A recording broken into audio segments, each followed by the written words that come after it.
Hey family, what's going on? Klaus here, and thank you all so much for tuning in to this wonderful showcase of the best Town Hall 11 and Town Hall 10 attacks in this war. And by the way, guys, I've been streaming the end of these wars, so be sure and turn on notifications so that you can enjoy the end of these wars with us. Lots of live attacks, and obviously sometimes some nail biters in which my clan, Knights of Zion, go up against these insane clans. Now, this one here, we won this war by a fair amount, and not a bad amount. So it was a fun war. We had ourselves a good time, and lots of good attacks, including some 3 stars, 11v11 and 10v10. So let's check these out. And by the way, if you want to see the Town Hall 9 versions of these videos, let me know down in the comments. I'm more than willing to show some Town Hall 9 attacks, but these are some of the best Town Hall 11 attacks in the war, including a 6-pack from the Krakens. Let's just look. By the way, 6-pack, 2 3 stars, both of them against Town Hall 11s. And look at this base. I mean, it's like a max base. It's a fabulous base.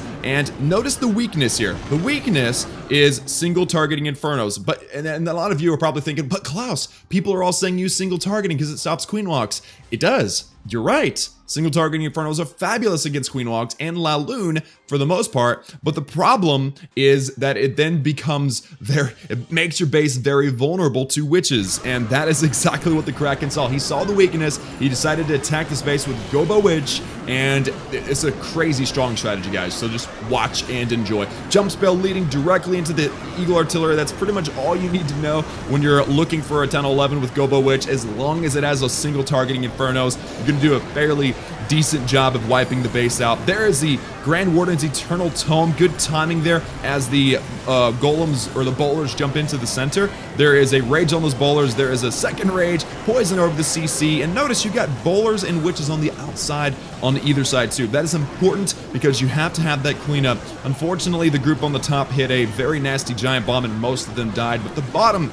is going to do okay up until the end of this attack. Now, this one actually was quite a nail biter, guys, and you'll see here at the end. Queen takes out the enemy queen. We really need to see all these X-bows go down. The X-bow is actually the most dangerous defense against witches, and luckily all those X-bows were kind of centered so that kill squad got rid of them all. But yes, guys, watch this bomb tower.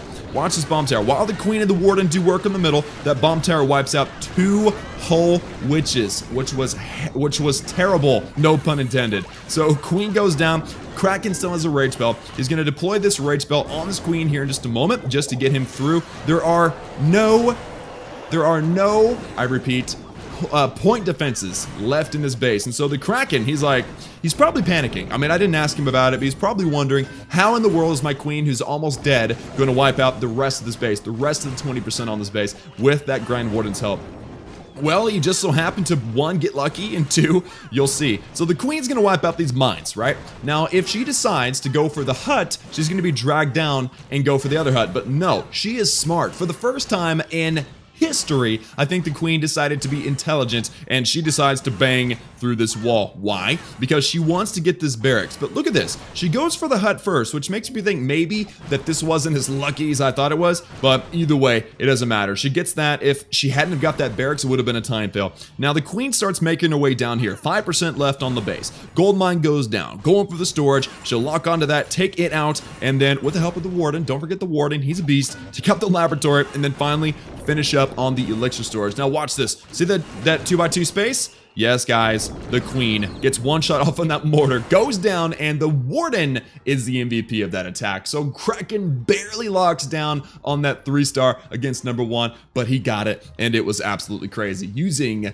Gobo Witch CC bowlers. Now, let's go ahead and check out his second Town Hall 11 attack. There's Benjo, there's the Kraken, 6-pack shout out for the Kraken, and this base, number 4, a little bit under-leveled, and he's gonna attack the base with the exact same strategy, and yes, the angle of entry is going to be against that Eagle Artillery once again. Yes, he's going to deploy his bowlers and his witches down here. Look at this. He's already drawing the path.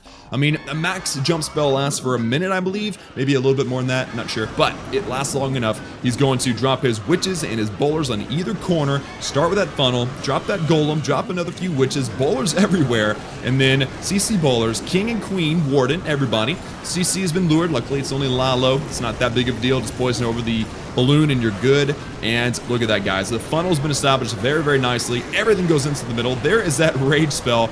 And let's see the Eternal Tome. There we go. Perfect timing. That Eternal Tome goes off, wipes out the enemy the enemy Eagle Artillery. And now these bowlers are making the way in. He rages them again in the core, wiping out yet another set of single targeting Infernos. Alright, those single targeting Infernos are so vulnerable to witches, it is crazy. So it's kind of a catch-22. Like, do you want to defend against Gobo Witch? Set your Infernos to multi. Do you want to defend against the Queen Walk? Set your Infernos to single. It's really quite difficult to make a decision when you're creating a base. So unfortunately, those bowlers, I mean, they did weaken this Expo, but not quite. Remember, the Expos are a huge, huge problem for witches and obviously the Queen. So he has actually forced to pop the Queen's ability, but that's all right. He's got a good wrecking crew at the top, clearing everything out. They're actually going to meet up in the middle. He's got that last rage spell. He's going to rage that last group of troops, get them through that wall, and then they're going to destroy that final defense. Again, guys, obviously there's no stress when you're watching replays, but remember, we do watch these wars live, watch these attacks live at the end of the wars during the stream. So yet again, turn on notifications and come and enjoy those things with us. But there we go. 3-star for Kraken. Shout out to that guy. Amazing job, 11v11, both attacks with Gobo Witch. Now, we also have a 6-packer on the Town Hall 10 side of things. Town Hall 10v10, much easier than it used to be, but still not absolutely easy. Ty is good at my boy Ty. Now let's just look at Ty. Ty, or this is actually his opponent, but Ty is a Town Hall 10 for the ages. Okay, he pulls down a 6-pack against other Town Hall 10s with hogs. All right, this is just an amazing thing. So let's check this out. First of all, look at this base. You got a CC and a Queen, an Inferno, and a Wizard Tower all in the same spot. That makes a very easy and obvious entry point. He's going to try to get his kill squad with the bowlers in that CC to wipe out at least a few of those objectives. Again, the Clan Castle, the Queen, Inferno Tower, and Wizard Tower. Anything that does splash damage is very dangerous against hogs. So we got the Golem down for the tanking, Wizards for the funnel. Those army camps on the outside make an easy funnel because they're so large. There's a second Golem, Wizard on the outside, King actually can help with the funnel too, and then the test wall breaker, and then the second wall breaker to break through that second wall. CC down, King and Queen, everybody's going to be going in very nicely. And the funnel has been established very nicely too. Everything wants to go into the middle, and that is awesome. Those bowlers in a rage are awesome. Let's drop the poison on the CC. The enemy Queen, the Inferno Tower, the Wizard Tower, the enemy CC, actually the Expos in the core, everything is going to go down because of this perfectly funneled bowlers under rage. So there we go. Everything is down now. It would be nice to see this Wizard Tower goes down. Looks like it probably will if the Queen decides to be smart and take it out. So meanwhile, Ty decides to start sitting in his hogs. Notice how he does it too. He doesn't put them all in at once. He's actually trying his best to keep all of his hogs in the middle by taking out the outlier defenses, the defenses on the outside of the base, because if you can keep your hogs together, then that's more value for your heal spell, and they will destroy defenses faster and keep the whole attack moving. You won't get stuck in one spot and get roasted bacon style. So notice that. Yes, he's already deployed all of his hogs, but now he has destroyed the final Inferno Tower. A few hogs absorbed that giant bomb, but everybody else is doing a very nice job. Unfortunate, Springtrap gets 3 hogs. That's terrible, but it is all right. Those hogs overpower this base like nothing, and now it is GG. Now I want you to notice that he's actually still got a heal spell in his docket, okay? He's got a heal spell, he's got a poison spell. The dude swagged on a tunnel 10v10 attack. Now, granted, the base is not maxed, it's not the best base design, but I still say that a 3-star 10v10 with Infernos is still worth celebrating. So shout out to Ty for that 3-star. Now let's check out the other one. Again, Hog Riders and Boulders and Golems. Obviously, that Go Hobo action is beautiful at Tunnel 10. And I've actually seen some Tunnel 11 Hog 3-stars, which is beautiful. So let's check out Ty's, this is his 6-pack, okay? This is his 6-pack. He does the same thing. Notice the exact same mistake with the base design. He's got a CC and the Queen and an Inferno and a Wizard Tower all pretty much in the same spot. So he's gonna say, Ty's gonna look at this base and say, oh yeah,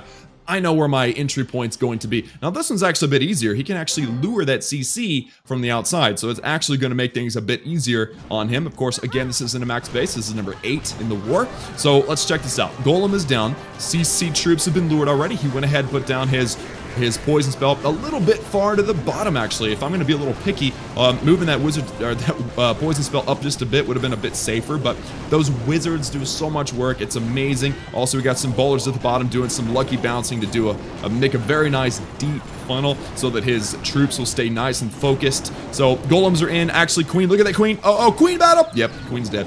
And rage spell in the middle. That is awesome. And everything is going very, very nicely. And unfortunately, I don't think his queen decides to go in, so that Inferno Tower will survive. But you'll notice that, yes, he was aiming for that Inferno Tower, which it may be nerfed, but it's still strong. He's going to aim for that Inferno Tower with his hogs. And Queen pops her ability. He gets through and takes out as many defenses as possible with it. And King decided to go outside the wall out there. But yes, there we go. Hogs going down. He gets about 10 of them down, maybe 12. They're going to go for that Inferno Tower. And then notice he's actually going very strong on this side. You'll see one hog run off. He ignores that one. It's okay. He's a casualty of war. And Wizards in for the funnel, or Wizards in for the cleanup on that base particularly. I think because we saw somebody fail on that attack on this base before Ty actually attacked it. And the big problem was cleanup. So Ty comes in, he's doing the exact same thing, but this time, because the defenses are pretty evenly spaced and inside and outside the base, he decides, you know what, let's go in heavy and just keep heal spells down. Also very smart poisoning the king, because the poison slows down his DPS output. So very, very nice. Notice Ty still has his heal spell, and he's going to swag another heal spell. Now, does he actually swag this one? I'm not sure. I don't remember, but let's back up and just see.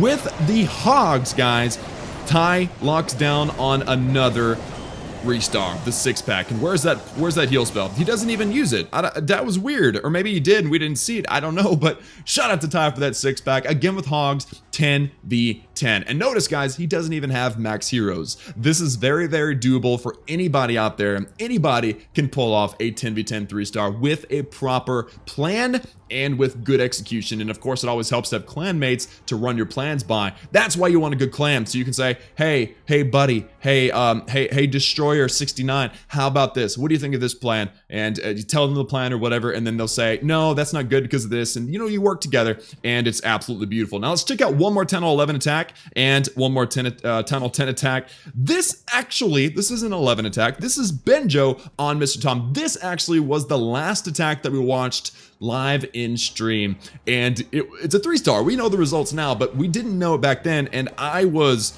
honestly kind of nervous. Benjo's coming at this base with more of a bowler walk type of strategy, so it was, you know, I'm not very used to, I've never used bowler walk very often, so I don't know exactly how it works or what to look for. But honestly, it doesn't make sense to me sometimes, because the attackers who are good with it, they don't do what I expect them to do. Like for instance, this base, there's an Eagle Artillery on this side, there's a CC on that side, and he comes at the base from the bottom. So I don't know, I don't understand this strategy that well, but Benjo does, and he's a beast with it. So check this out, guys. Queen walk on one side, bowler walk on the other. There are some giants, there's the king, there's the warden, bowlers and everything. And do we need wall breakers, or are we gonna, no, we're just gonna rage through. Okay, watch Benjo's use of his spells, guys. There's the warden's ability. There is a, he already broke in. Wow, okay. Well, jump spell over the broken walls, raid spell over there too, poison spell over there, there's a heal spell, and then there's gonna be another raid spell. I mean, it was like a spell spree in the middle of this base.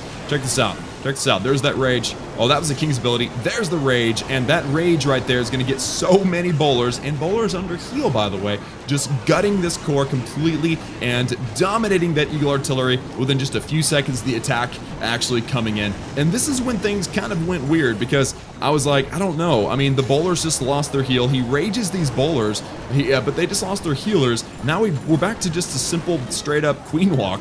But the bowlers on a rage still wrecking defenses up there. We actually have one bowler that's going to come around and take out some of these corner buildings. You do definitely want to make sure you hold on to some troops just for the funnel, and he does that very, very nicely. There's some archers taking out the barracks up there. Mainly, look at this, the boulder bounce takes out the drill and the gold mine. The archers are taking out the barracks. That should tighten everything up very nicely. These bowlers up here are definitely not going to survive much longer, so now it all comes down to the heroes. Very similar to the Kraken attack that we saw earlier, where the queen grabbed that 3-star. This time we got a, well, technically right now we have a warden walk, but we got a queen walk, we got a few bowlers, and a couple of little archers, and pretty much 15% left in base, and that is not a pushover part of the base. I mean, there's a lot of point defense defenses. There's a Tesla, there's an X-Bow. It's just a dangerous place. There's a giant bomb that poor Bowler got wrecked.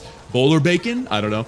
Queen getting rid of all this. There's not even a special ability left. I mean, it's just like, I remember in the stream, this was the moment where I was like, is it gonna work? Yes, it is going to work, ladies and gentlemen. She gets rid of those defenses, then starts picking off these huts while taking out the cannon. It is just absolutely beautiful, guys. A 3-star, pretty much in the bag, and Benjo got the MVP of the stream because of this attack too. That was really, really nice. So another 10-11 strategy, not Gobo Witch, but more of a Bowler Walk, Queen Walk combination with some giants to do some tanking. So very nice for Benjo. And then finally, guys, we're gonna land on my boy ML1. This attack was just funny. All right, this attack was just funny. Not the greatest base design. We don't get to pick our opponents, but we do get to pick our strategies. And look what he's done. First of all, he's using a power potion. All the little numbers at the bottom are blue, so that's a power potion that he used, which I think is really cool. That maxes all the levels for his 10-10 base. He's a relatively new 10-10 as well. His queen's only level 34, his king's level 30, and here's what we're going to see out of ML1. He is going to throw down and use a Go-Bo-Va-Lo.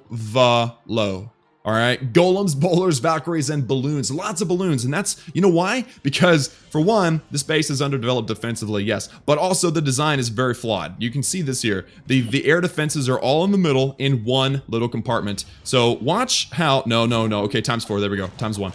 So watch him take advantage of this base weakness, okay? First of all, the CC's been lured. He drops down a little path of poison spells. Second golem goes down. Bowler just for some funneling purposes on each side too. That poison spell will do a just great job while that golem absorbs a CC. So no need of putting wizards or the queen or anybody in there. So very nicely done there. King starts off the funnel on that far side. Some Valkyries, only a few Valkyries. I mean, it doesn't take much. CC Valkyries as well. And they are going to take out this little partial compartment and then run up into the core. And that raid spell with the Valkyries are absolutely beautiful, guys. Those Valkyries are going to wreck. There goes one air defense. We're about to see a second one go down. There goes the town hall in just a second. Both Infernos.